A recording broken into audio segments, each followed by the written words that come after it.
आज बहुत दिनों बाद फलस्तीन में खाना पहुंचा।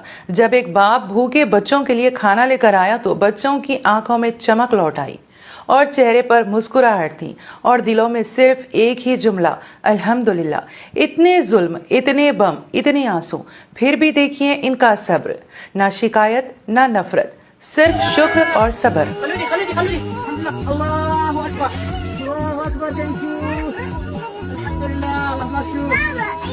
Look, my brother. Look. Bismillah, mashallah.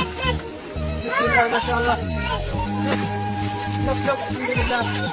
Look. Mashallah. Bismillah, mashallah.